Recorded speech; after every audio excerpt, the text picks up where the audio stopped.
지수가 오늘 우리 최상욱 위원 다시 모셨잖아. 네.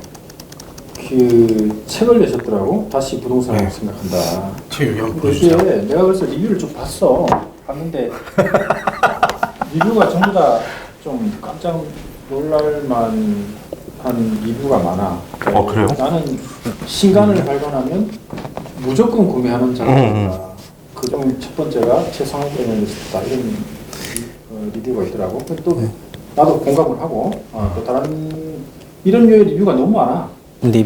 리뷰도 원래 이제 다 계획돼서 하는 거잖아요. 저는 다 모르는 사람들이에요, 어쨌든. 혼란스러운 시장이잖아요. 우리가 이 책을 보면 깔끔하게 정리가 되거든. 그래서 지금 우리 이코노미 TV 시청자들한테도 한번 그 혼란스러움을 깔끔하게 우리가 한번 정리를 해주기 위해서 모셨으니까 선곡 같은 질문으로 하여튼 좀 혼란한 이 세상을 한번 뭐 깔끔하게 정리하지 뭐. 무문한답이 나올 거예요. 내가 막 질문해도 송곳같이 답변해 주세요. 이 책을 통해서 전하고자 하는 메시지가 뭘까요? 시장은 너무 합리적이어가지고 무주택자, 1주택자, 일시 2주택자, 2주택자 이상이 하는 그 시장의 행동들이 너무나 지극히 합리적이거든요. 그래서 이제 저는 진짜 굳이 설명을 해야 되나, 왜냐면 이미 시장이 이렇게 합리적으로 돌아가고 있는데 뭐 그런 생각이 많이 들어요. 오히려 그 자기가 그냥 시장을 받아들이지 않는 사람들이 뭐 이상하다, 어떻게 될 것 같다 이렇게 얘기하는 것 같아요. 가령 이런 거예요. 다주택자는 그러니까 양도세가 높잖아요. 그렇죠. 양도세가 높으니까 집을 팔 수 없죠. 그죠? 대신에 보유세가 높아졌잖아요. 그래서 다주택자는 증여를 합니다. 너무 합리적이죠. 그렇죠. 네. 그리고 지금 주택의 양도세가 너무 높아졌기 때문에 신규로 투자 수요가 붙지 못해요, 고가주택에. 그래서 고가주택은 대신에 실수요만 왔다 갔다 하고 있고, 그래서 전년비 주택 거래량이 6에서 70% 빠진 상태로 계속 유지가 되고 있어요. 투자 수요가 빠지니까. 이게 너무나 합리적인 거죠. 투자자가 신규로 고가주택을 사지 않는 게. 그리고 그러니까 무주택자인 경우에는 구축과 신축을 선택할 수가 있어요. 무주택자만 청약제도를 통해 가지고. 그렇죠. 그죠?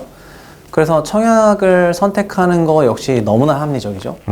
왜냐면은 신축이 주는 게 상품 가치고 구축이 주는 게 입지 상품인데 신축을 선택하는 게 너무 합리적이기 때문에 청약은 그래서 열기가 좀 있어요.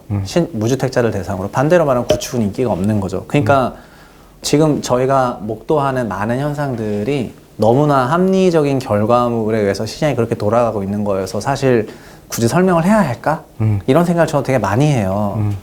근데 이제 이런 시장이 언제까지 갈까요? 막 이런 질문이라든가 이미 합리적으로 시장이 움직이고 있는지 한참 됐는데 이런 것들이 그래서 되게 그냥 무의미한 것 같아요, 요즘에는. 이미 시장이 너무나 지극히 합리적이고 기계적으로 초스피드로 적응을 했는데 뭘 더 원하는 걸까? 뭐 이런 생각이죠. 지극히 합리적이라서 굳이 설명할 필요 없는데 왜 책을 쓰신 거예요? 그런 생각을 안 하는 사람이거나 아니면은 이거를 좀 더 정리한다는 그런 의미에서 네. 이 어떻게 됐고 이렇게 됐기 때문에 이거 이렇게 돼서 실제 시장이 이렇게 되고 있다 이렇게 말을 한 건데. 그렇죠. 네. 파리 대책 그리고 9.13 대책 네. 이렇게 나오면서 네. 규제가 탁 타이트해지니까 네. 잡힌 거고. 지금은 뭐냐면 9.13이로 부동산이 제일 불리해요. 한 줄로 요약하면은. 그렇죠. 네. 세금이 너무 강해져서. 네, 양도세도 높을 뿐더러 보유세까지 있지 않습니까? 부동산이 제일 불리해졌는데 부동산에 돈이 많이 들어갈 거다? 그래서 전년비 상승한다? 이거는 그냥 완전히 그 시장을 모르거나 시장이 너무 합리적이라는 걸 모르거나 무시한 발언이거나 그런 거예요. 그렇게 믿고 싶거나.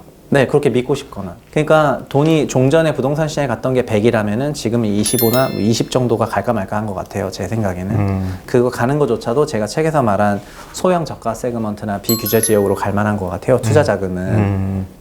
근데 이제 그 나머지 돈들은 다 그냥 현금으로 있거나 해외 주식으로 갔거나 아니면 그냥 우리 국내 주식은 배당주로 갔거나 다 이런 거잖아요. 그렇죠. 그래서 시장이 그렇게 움직이고 있는 상황이라 다시 부동산으로 가가지고 전년보다 전년만한 상승? 이거는 뭐 결국 9.13 때문에 세그멘트 4가지 영역으로 나눠진다는 게 이 책의 핵심 같아요. 예. 그거를 잠깐 좀 설명해 주시면. 부동산 같은 경우에 그동안에는 세법적으로 굉장히 유리했거든요. 그 9.13이 나오기 전에는 파리와 9.13이 각각의 이제 그 세그먼트라는 거는 그런 거잖아요. 저희가 사사분면 얘기할 때 그 사사분면이라는 거는 가로축과 세로축이 있다는 건데 그 가로축과 세로축의 이 뭐냐면 첫 번째는 면적이었다는 거고요. 85제곱미터라는 면적을 기준으로 85 이하이냐 85 초과냐 이렇게 일단 시장을 한번 양분했었고요. 파리 부동산 대책 때. 이 말씀 드리는 게 파리 부동산 대책 발표한 17년 8월 2일부터는 신규로 부동산을 투자로 사는 사람은 85제곱미터 이하를 10년 임대사업자 등록하면 소위 소득세율, 이제 소득세율 17% 내는 건데 85제곱미터 초과를 임대사업자 등록하면 65% 내는 거니까 소득세율을 임대사업자 등록 안 해도 65% 해도 65% 그러니까 임대사업자 등록의 혜택이 없고 오로지 85 이하만 있었기 때문에 그 같은 단지에서 제가 이제 그래서 집코노미 콘서트에서 예시를 그 잠실에 있는 단지를 예시를 들었잖아요. 40평이 같은 단지에 40평이 있고 같은 단지에 30평대가 있어요. 갭 가격도 비슷해요. 그래서 투자로 간 사람이니까 어차피 뭘 사도 되는 거예요. 근데 40평대를 투자로 사게 되면 세율 65%이고 30평대를 사면은 세율이 17%이니까 당연히 이제 비슷한 상승률을 보이거나 심지어 뭐 차별적인 상승을 보이더라도 세율 낮은 게 유리하죠. 그래서 너무나 합리적으로 85제곱미터 이하로 투자 수요가 몰렸고요. 그 세율이 낮은 정도가 소득세율 17%라는 거는 다른 대체 자산의 소득세율보다도 압도적으로 낮거든요. 네, 그러니까 너무나 유리하다는 말씀입니다. 제 얘기는. 저희가 주식을 직접 투자하든 아니면 펀드를 통해서 주식을 하든 아니면은 사업소득이든 책을 쓰든 기타 소득이든 강의 소득이든 심지어 내가 일을 열심히 해서 근로소득이든 그거보다도 더 낮은 소득세율. 그러니까 이 얘기는 극단적으로 말하면 뭐냐면은 열심히 자기 개발해서 연봉 올리는 것보다요 부동산 투자하는 게 훨씬 유리하다는 거예요. 그러니까 이 정도로 낮은 세율이었기 때문에 85제곱미터 이하로 투자 자금이 몰릴 수밖에 없었고 그 속도가 가팔랐다. 예, 이게 이제 17년 8월 이후의 흐름이었고 작년에 9.13이 나오고 나서는 9.13은 이제 새로운 그 기준선을 제시하잖아요. 공시 가격 기준으로 6억 원 이하이냐, 6억 원 초과냐 이렇게 제시를 하면서 공시 가격 6억 원 초과인 경우에는 소득세율 최고 이제 뭐 65%까지 만들어 버린 거잖아요. 그래서 갑자기 이제 가장 불리한 투자 자산군으로 부동산을 만들어 버리게 되거든요. 9.13이. 그러니까 지금 이제 종전에는 85 이하이기만 하면은 다 같이 17% 받았는데 이제는 85 이하더라도 공시 가격 6억 원을 넘어버리면 그냥 65% 최고 불리한 세율 구간에 놓이니까 이제 투자 자금들은 지극히 합리적이라면 세율이 가장 낮은 구간으로 부동산 안에서는 그래서 85 이하이면서 공시유격 이하인 소형 저가 그룹으로 이제 자금이 그나마 유입이 될 만하고요. 나머지에서는 이제 신규의 투자 자금이 들어가기 되게 어려운 상황이 됐죠. 그래서 국토부 자료나 어느 자료나 보시면은 그런 단어가 나오잖아요. 추경 매수가 붙지 않는다고. 지금은 실수요장이거든요. 근데 실수요는 왜 낙폭과대 아파트를 사면은 유리하냐면 아까 말씀드렸지만 1주택자는 현행세법상 가장 유리합니다. 여전히 한국에서. 아무리 1주택 고가를 갖고 있다 하더라도 그 사람이 제일 유리해요. 같은 자산가격 상승이나 같은 소득 상승이 있다는 걸 전제했을 때 양도소득 상승이 있다는 걸 전제했을 때 1주택자가 여전히 유리하기 때문에 그 1주택을 응용할 수 있는 사람들은 이제 지금 같은 시기에 잘 매수하는 게 되게 유리한 전략인데요. 2주택 이상 가는 거는 최고로 불리해요. 그래서 국토부의 워딩도 너무나 그런 워딩들 아닌가. 주택으로 돈 버는 시대는 뭐 같다는 워딩을 쓰고 있나요? 주택으로 돈 버는 시대는 같다? 그런 워딩들이죠. 1주택자는 오케이. 그러나 추가로 주택 투자로 그렇죠. 돈 버는 거는 어렵다. 네. 1주택은 최저의 세율, 2주택은 최고의 세율.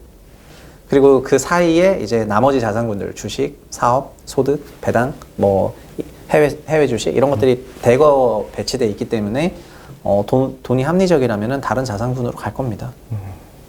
그 국토부 발언 나온 거 있었잖아요. 추경 매수가 없어서 네, 추경 매수가 자기네는 없었다고. 예. 그 금매물 최근에 소진되고 약간의 오름세가 보이긴 해도 네. 대세 하락이 저도 똑같이 생각해요. 예. 근데 저는 그렇게 생각하거든요. 뭐냐면 여전히 실수요는 있잖아요. 왜냐면 실수요는 가장 유리하기 때문에. 그래서 실수요는 그런 낙폭이 큰 부동산을 매수하는 게 너무 유리한데 이게 이제 이렇게 생각하면 될 것 같아요. 그 실수요자들도 성향이 있잖아요. 그렇죠. 가령 저처럼 거래가 되는 걸 중요하게 생각하는 실수요자가 있어요. 저는 저 집에 들어가고 싶은데 약간 높아도 사고 싶어요. 이런 사람이 있고요. 어떤 경우에는 낮은 가격이 더 최우선순위인 사람이 있거든요. 일단 싸게 사는 게 중요하다. 그래서 실수요자 역시 다양한 성향이 있는데 저 만약에 지금처럼 이제 이 정도만 내려도 나는 일단 저거 들어가서 사는 게 중요하니까 뭐 저 가격이라도 지금 과거 고가보단 낮은데 나 무조건 살래 이러면 실수요자가 그냥 높게 질러서 사는 거예요. 그리고 근데 그런 사람이 모든 실수요자가 아니기 때문에 추격 매수가 안 일어나는 거죠. 그렇죠. 네. 왜냐하면 어떤 실수요자는 나는 가격을 중요하게 생각하는데 저 가격은 내가 생각한 가격보다 더 위에 있는데 그럼 나 저거 안 살 이런 실수요자는 그 단지를 못 사게 되는 거예요. 근데 여기서 중요한 건 투자자는 안 붙는 거죠. 네. 그렇죠. 투자자가 붙어야 이제 매물을 없애면서 소화하면서 그렇죠. 가게 되는 건데 투자자가 붙지 않으니까. 그래서 저도 이제 그냥 막 그런 뭐라 그래 요즘에 하락폭이 줄었다고 했고 심지어 오늘은 이제 강남구 같은 경우에는 보합세가 되었다 막 이런 이제 보도 자료가 나오고 했는데 물론 서울 전체로는 마이너스가 지속이 되고 있죠.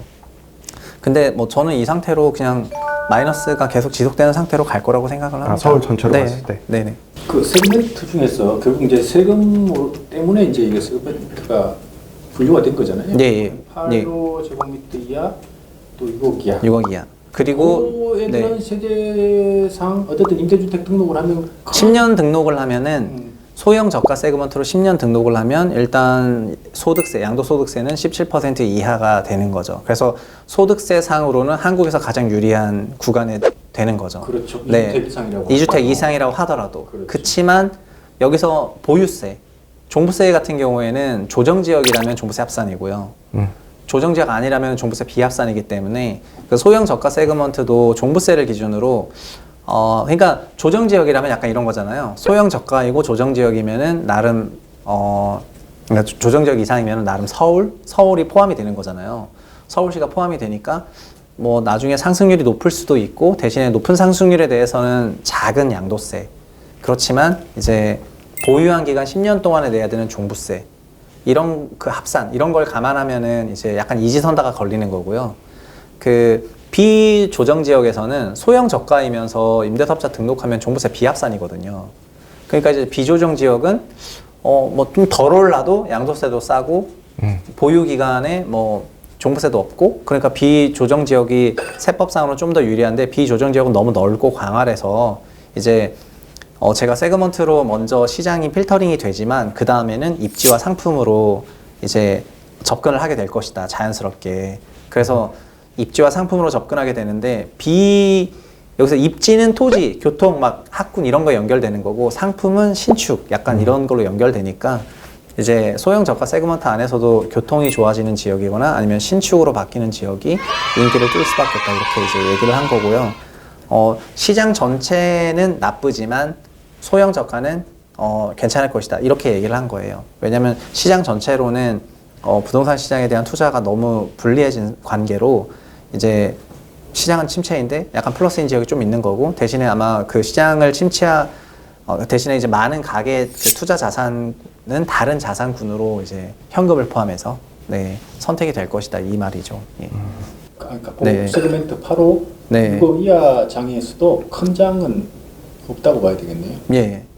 근데요. 예. 뭐 1, 2년 안에 막 큰 장 이게 과열될 수는 있는데요. 그러니까 비조정 지역에 그 뭐라 그럴까 뭐 과열될 수 있다고 생각이 되는데 그러면 또 그냥 이제 만약에 또 규제해 버린다 거기를 신규로 반대로 작년 12월 31일은 해제가 됐잖아요. 그러니까 부산진구나 연제구는 해제를 했어요. 일광 기장면 같은 데는 해제를 해줬거든요. 그래서 올해 이런 데는 살아났어요. 그러니까 공시 3억 이하, 그러니까 지방은 공시 3억 원 이하 85제곱미터 이하인데 신축이 있는 지역인데 부산진구나 연제구나 이런 데는 나름 이제 구도심이니까 투자해 볼 만한데 조정지역도 아니니까 종부세도 없잖아요. 그러니까 이런 지역은 살아났고요. 반대로 수원 팔달구 같은 데 있잖아요. 작년 12월 말에 수원 팔달구랑 용인 수지구를 지정했지 않습니까? 네. 이런 데는 이제 잠잠하잖아요. 네. 왜냐면은 조정지역에 신규 투자한다는 거는 종부세 가산이니까 그 본인 소유 부동산이 비싸다면은 이제 투자한 부동산이 싸다 하더라도 합산되면은 세금 부담이 커지게 되니까 그렇죠. 조정지역을 좀 피하게 되거든요. 그래서 저 이거 그냥 과학이라고 생각합니다. 그러니까 저는 시장이 거의 기계라고 생각하는데 이제 기계처럼 움직이고 있는 거죠. 그냥 이런 것들이 나왔을 때